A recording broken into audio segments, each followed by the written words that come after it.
Hey everybody, I'm Mike, and today I'm going to be talking about the Electoral College and what you should expect going into the general election this year, 2020. So in the last video I did, I went over how the Electoral College works and how I think the election will go.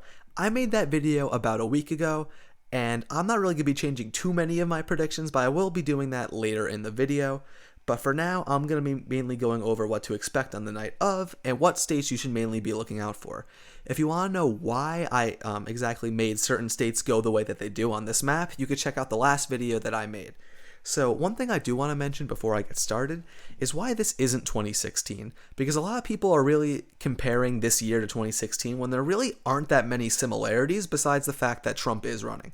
So one of the big ones is that there's about a third of undecided voters that there were in 2016. So in 2016, there were about 15 to 18% of voters who were undecided even in the final days. And now that number is around 5 to 6%. So that number being higher in 2016 created a scenario where there was a lot of potential for a lot of volatility and chaos, which we kind of did end up seeing. Another thing that is different than last time is that Biden is now at over 50%. Unlike Hillary Clinton. Hillary Clinton never really got over 50%. The highest she ever really got to was like 47%. But the fact that Joe Biden is at over 50% in a lot of national polls and in several states means that there is an environment where now Trump has to actively win over Joe Biden voters, which is a very difficult thing to do. And then coupled on top of the fact that there's only 5% of voters who are currently undecided, it creates a very difficult environment for Donald Trump to stage a comeback. Now, another thing that makes this different than 2016 is that Joe Biden has the most stable polling lead that we have seen on record, which might sound kind of crazy considering just how much has happened in this year. But despite that, since about May or June, Joe Biden has maintained a national lead of about 8 to 9 points in the polls. And lastly, another thing that benefits Joe Biden that Hillary Clinton did not have going for her in 2016 was that in 2016, voters who hated both Trump and Hillary broke for Trump pretty overwhelmingly. And this year, we actually see the opposite, where people who hate both are voting for Biden. So Trump now is losing that key demographic that helped put him over the edge in several of these swing states, which really creates an environment that's a lot more difficult for him to stage a comeback. So that's why I would say this is not like 2016.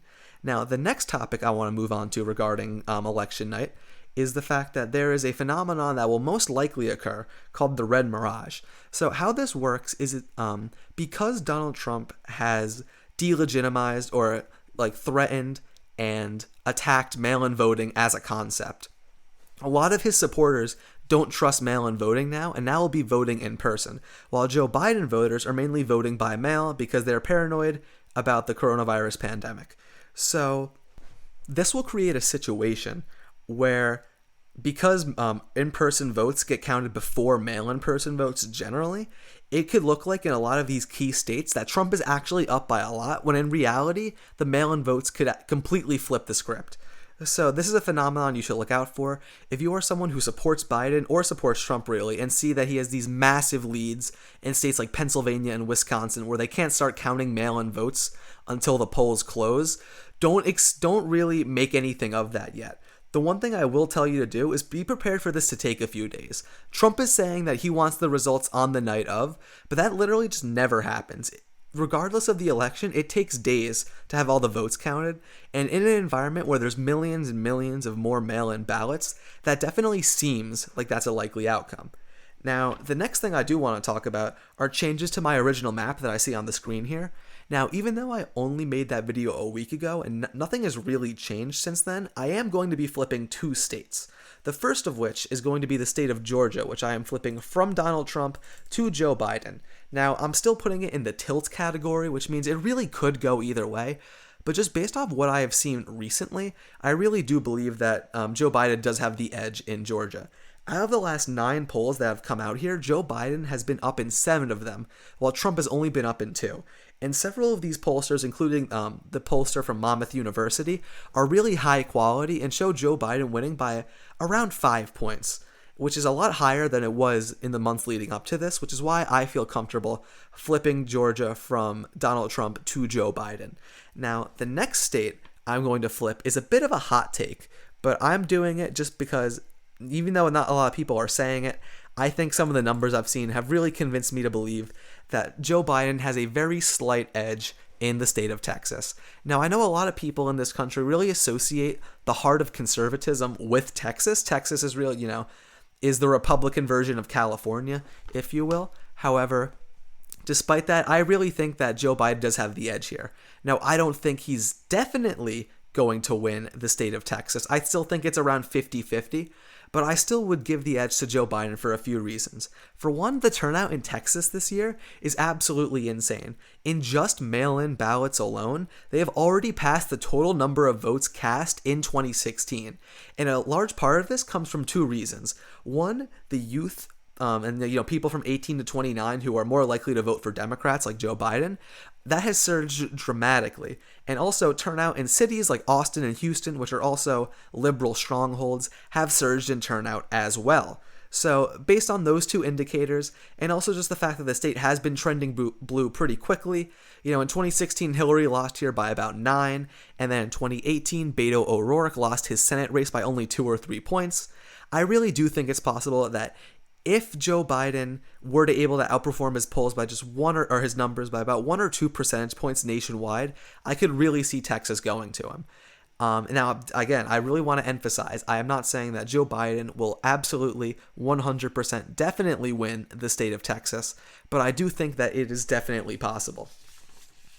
Now, some other states I do want to talk about, which are pretty important, are the states of Pennsylvania and the states of North Carolina. Both of these states are crucial to Trump winning, and also Florida as well. These are all states that are crucial for Trump to win.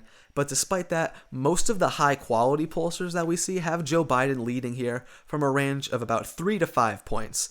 And just based on those, I feel comfortable leaving them in Joe Biden's direction.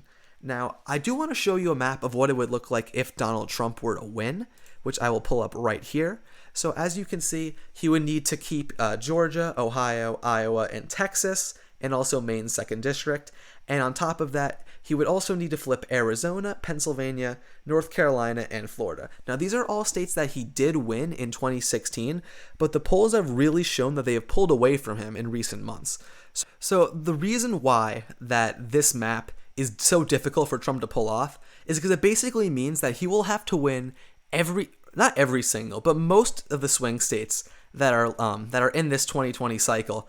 They have to go in his favor, while he is currently down by about 10 points in the national average. So we would need to see a polling error 2 to 3 times the size of what we saw in 2016 in order for Trump to pull the magic that he pulled in 2016. So I'm not saying this map is completely out of the question because, crazier things have happened this year. However, it is unlikely, in my opinion, for Donald Trump to really sweep through several of the swing states when he's down by such a large margin and when turnout is up in so many of these states. But flipping back to this map, I do want to point out some of the states that you should look out for on the night of the election. The top two most important states, in my opinion, this election are Pennsylvania and Florida. If Donald Trump loses Florida, the race is basically over. There's really no path that he has to the White House again if he loses Florida. And honestly, the same goes for Pennsylvania. These are both states that he barely won in 2016, and he would really need to repeat the magic here for him to win back the White House. So while you're looking at the polls and the results coming out on election night, make sure you focus on these 2 states primarily, because there are several other ways that Joe Biden can win, but Donald Trump really does not have any other options if he loses those 2 states. Also, the polls close here at 8 p.m., so expect around 8:30 to 9 p.m. when you can start seeing the results out of these states. Another good state to look at this time around would actually be Georgia, because their polls close at 7 p.m., which means that we will start to see the results come at around 8 p.m. So that's pretty early on in the night when we'll start to see whether Joe Biden's lead in Georgia is actually credible or not. And also, just another general important note is that most important states, swing states this time around, will be closed at around 9 p.m. Eastern Standard Time.